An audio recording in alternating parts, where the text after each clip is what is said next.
9 games on the main baseball slate tonight, so plenty of DFS options and bets to take a gander at on the DK Sportsbook tonight. And these 3 are here to help us out. DraftKings contributors Steve Buchanan, Garion Thorne, RotoWire's Erik, Halterman on your screen.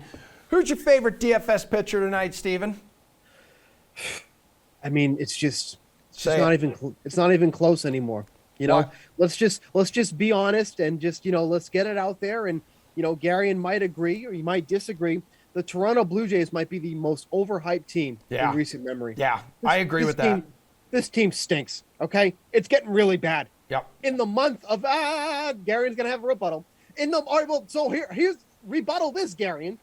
In the month of May, this team has scored only 69 runs. There's nothing nice about that, okay? That's usually a nice number. It's not a nice number in this context. They've only scored more runs in the month of May than the Pittsburgh Pirates and the Detroit Tigers, okay? Talk about 2 vastly different offenses. Now we have a great pitcher in Shohei Ohtani. The numbers on the surface, the numbers advance, they all match up. Everything is great. He's striking out over 12 batters per 9 inning, and this Toronto Blue Jays team cannot score at all, as evidenced by the not nice number that they have in May. Give me Ohtani in a great matchup against a Blue Jays team that stinks. Garion, go ahead. Ooh. You can reply to that. Honestly, I didn't find any errors in his statement. I mean, again, I'd just like to point out we're physically on a show that declared the Red Sox, who are 3 games below 500, are going to win the World Series yesterday. So, this is quite the argument to have about a team that's 3 games above 500 and in a wild card spot. Now you're coming at Jared. When he's not even on the show. He's an unbiased Twitter account that constantly tells me how great the Celtics are. I'm talking about everything. Anyway, that's an entirely different conversation. I'll be DK's bias compliance officer next week. Don't worry. Look, Steve's right tonight. Like, it's less about the Blue Jays than it is about Ohtani, though. I mean, I don't know what this guy has to do to earn the respect of the DK algorithm. I mean, maybe he should try winning MVP. Oh, no, wait, he did that already. Why is he consistently priced under 9K when he's a pitcher? It must just be some weird quirk that they can't figure out. But this is someone who comes into this game in the top 5 among all pitchers who have thrown 30 innings in both strikeout rate at 34% and FIP at 2.15. He has been masterful as a pitcher, and yet he's $8,700. And yes, the Blue Jays have not scored runs for the entirety of the month of May. They are also exceedingly right-handed, which is a big issue against Shohei Ohtani. So far this season, Ohtani has held right-handed batters to a 114 batting average with a 140 WOBA. The Jays have more right-on-right plate appearances than any team in baseball. Ohtani is striking out 42% of the right-handed batters he has seen so far this season. This is a fantastic matchup for Ohtani against the Jays team that, yes, as Steve mentioned, is struggling. And as I pointed out 2.5 weeks ago, you could have betted a very nice number to not make the playoffs. So, again, I mean, who's bringing up what? Hey, Erik, are the Blue Jays just like the 2021-2022 Lakers here? They just look good on paper when they're really just they're 3 games above 500. I'm just saying. Considering the preseason expectations. That's not a good argument. Like, that's not an argument you should be proud of, that they're 3 games over 500. That's the run differential didn't get them into the play. I'm not doing this. Go ahead, Erik. Well, they're at least led by like a 22-year-old, not a 52-year-old. So that should help their odds of staying, decent 3 games over 500 down the stretch. I'm not as worried there, although I do still think Ohtani is a fine choice tonight. If you want to save even more money, either alongside Ohtani or instead of him, I like German Marquez, just 6,200. It's been an ugly season for Marquez, 6.14 ERA, but of his 8 starts so far this season, 6 have come at Coors Field, 1 came at Citizens Bank Park in Philadelphia. This one comes in Washington, not a particularly scary place. Marquez, his ERA estimators too have been considerably better, 4.59 FIP. And then XFIP and Sierra are both in the mid to high 3s. So there's some metrics that say he's basically fine. He doesn't strike out a lot of guys, but he's not walking anybody, and he's still keeping the ball on the ground.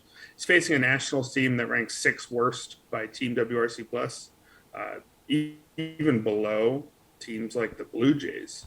So if you get an offense that's even worse than the Blue Jays here, who knew there was such thing, I think you got to be pretty excited when a pitcher comes this cheap. Not something you're too excited about, but when you're paying this kind of price tag, all you need is to not get blown up. I don't think the Nationals are going to blow up many pitchers right now. All right, best DFS hitter tonight, Garion. A couple guys there from LA, but talking the Dodgers this time. Yeah, I mean, the Dodgers are in a great spot, obviously. Castellanos is not that fantastic a pitcher for the Diamondbacks.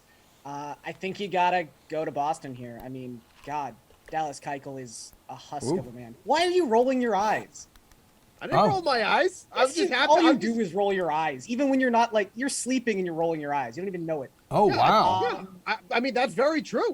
That's REM. That's REM. Like, that's not what that's called. Like, you close your eyes, and if you are in a deep sleep, like, your eyes are rolling and twitching. No, it's true. I mean, it's like it's The because he's Undertaker. having a nightmare about the Seattle Mariners, so it's kind of like when your dog starts like,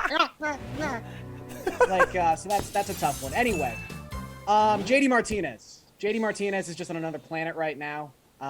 He's got a 188 WRC plus against left-handed pitching so far this season. He's tearing the cover off the ball in May. He's got a 232 WRC plus within the month. He's hitting well over 400. And again, Dallas Keuchel, I guess the one issue you would have with Keuchel as someone you're stacking against from a DFS capacity is he walks so many guys, and you don't necessarily want your best players to just be walking to first base. But this is someone who's only got a 9% strikeout rate across his last 6 starts, ERA up over 7 in that span of time. I think the Red Sox are probably going to put up some pretty crooked numbers tonight. Steven, what do you think here? Oh man, Keuchel's just so bad. Like I don't even get it at this point. It's comical.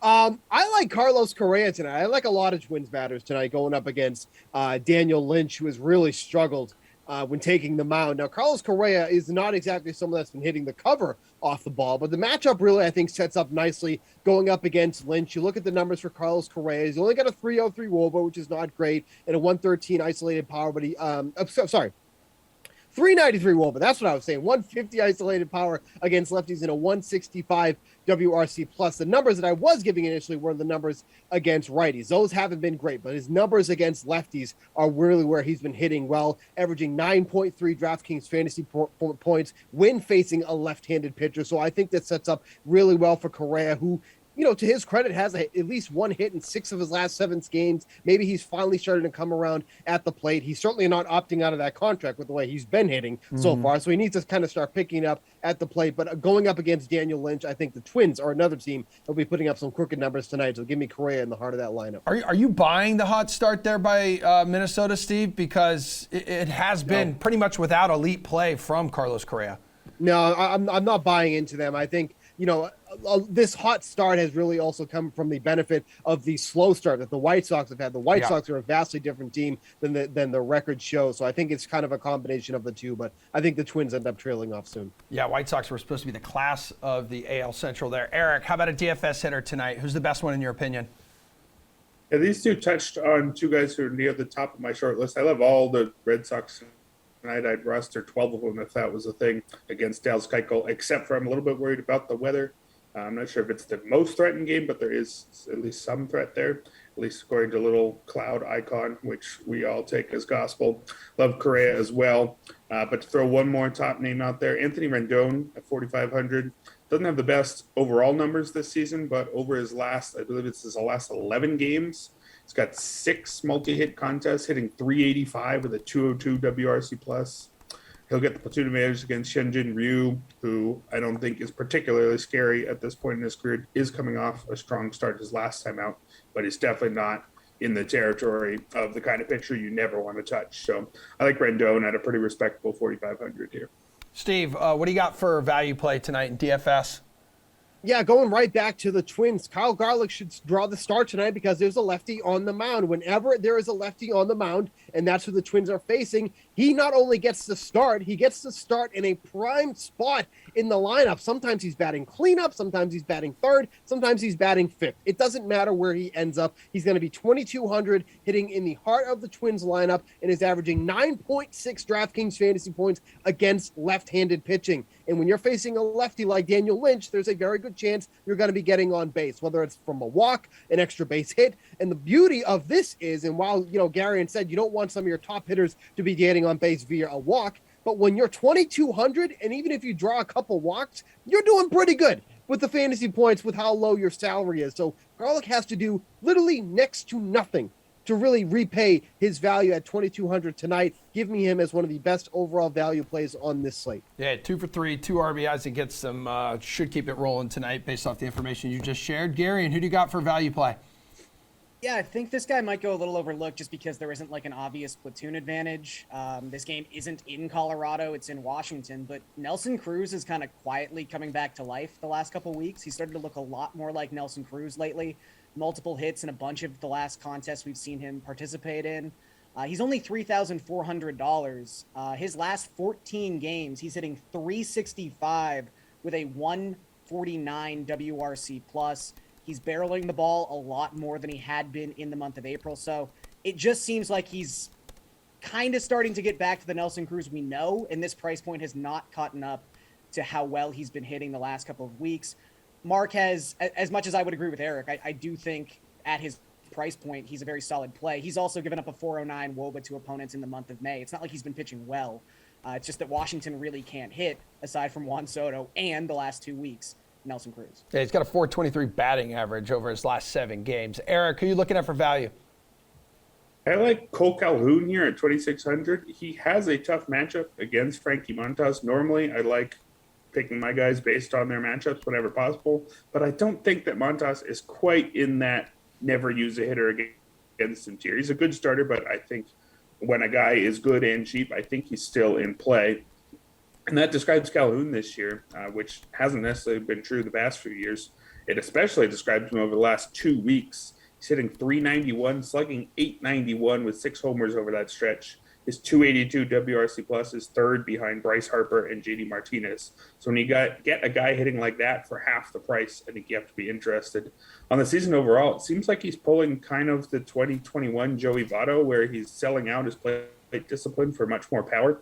He's got career worst in strikeout rate and walk rate, but career best in barrel rate and hard hit rate. It's working out for him so far, and I want to ride that hot streak even against a pretty tough matchup here. Yeah, Calhoun has 5 multi-hit games since May 13th. Let's go to the DK Sportsbook. Favorite player prop, Garion? Let's just go right back to Ohtani. I mean, this prop, the line isn't the juiciest you'll ever see. It's minus 160. It might even move by the time we get to first pitch. But right now, his strikeout prop is 6.5. And like I said, we know the Jays are going to roll out an exceedingly right-handed lineup. I guess there's a chance there's 2 left-handed bats in there. But when you're talking about, like, Raimel Tapia being one of those left-handed bats, you're probably not overly concerned.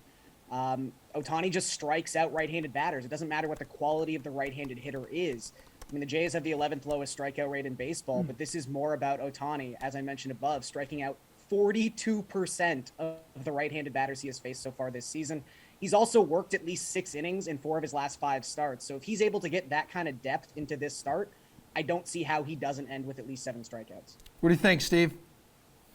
Yeah, usually when it comes to these total bases, you want to try to get some plus money on these. But Mookie Betts is at minus 110 to go over 1.5 bases. He has 30 hits in the month of May. 17 of them have gone for extra bases. 8 doubles, 9 home runs. He is absolutely crushing the ball at this point. So hitting atop of the Dodgers lineup against a very poor pitcher like Castellanos tonight, I think this is a great spot, even at minus 110 to get him to go over 1.5 bases. He has been clearing that number with ease during the month of May. He's been absolutely hitting the cover at the ball. I think he's approaching hitting 400 this month. Like, it's getting insane how well he's hitting at this point. So getting at minus 110, I have no problem taking that. Like I said, you want to try to be getting the plus money on those total bases, but the way he's hitting as of late, just giving it to it at minus 110. Erik, what's a player prop you like on the main slate tonight? Yeah, I went against a tough matchup with the last question. I'm going to do that again here and go with Eric Lauer to get over 5.5 strikeouts against a Cardinals team that is the toughest to strike out this season. But Lauer is just on another level. He would have been one of my top DFS options. I'm a little bit scared of the rain there, but if this game goes through as scheduled, Lauer's averaging 7.7 strikeouts per start, which last I checked is above 5.5. I think it still is today. It was last night.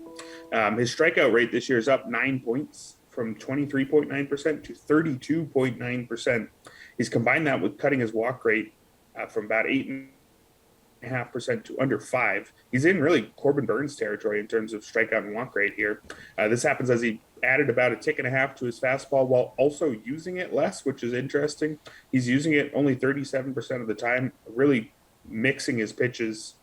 3 different secondaries, he's using at least 19% of the time. So hitters just don't know what's coming, and the stuff is better than ever before. So I think that pretty big improvement is backed up by better stuff. So I like him here, given his season-long performance, even in a tough strikeout matchup. All right, let's go quick on this last one, guys. Which game are you targeting for your best bets? Steven, I saw you tweeting about the Astros becoming an ATM here when it comes to cashing unders. Yeah, you can use that for tomorrow because the Okay. Astros are not playing today, so you just let that stat marinate a little bit. But you're looking at this game between the Rangers and Athletics. 2 guys that have been pitching out of their minds so far this season. Martin Perez is like the new ace of the Rangers. I don't know how that's happened, but him against Frankie Montas, who is supposedly fine after getting hit in his last start. Give me under 7 runs in this game. Both of these teams have been really poor hitting the over. Both these teams are hitting the under at more than 55% of the time. Give me under 7 runs in this game. Erik, what do you think? Yeah, I know unders are all the rage this season, but I'm going to go over 8.5 for the Royals at Twins because I just don't trust either of those pitchers. Daniel Lynch has been touched on earlier this segment. 4.01 ERA, which is even better than the ERA estimators. He didn't do anything well. He's worse than average in strikeouts, walks, and ground balls. Devin Smeltzer for the Twins, 1.74 ERA in 2 starts, but just 2 strikeouts. His fastball averages under 90 miles per hour. Wasn't particularly good at AAA level either, and for his major league career, his ERA is just under 4, but the ERA estimators are about a run higher. I don't trust either pitcher, so I think we'll see at least 9 runs here. Gary Bear, bring us home here. Yeah, I think this is just like an immovable force, unstoppable object kind of thing. Like this is Eric Lauer going up against the Cardinals team that has crushed left-handed pitching like nobody else in baseball. They are first in WRC plus WOBA and isolated power, and it's not even particularly close. As much as I like Lauer, he has struggled with the home run ball just a little bit, and it makes me look at the Cardinals team total, which is 3.5 right now. That's just a run too low for a team that's been producing like the Cardinals. So I'm going to take the Cardinals over 3.5 runs at -115.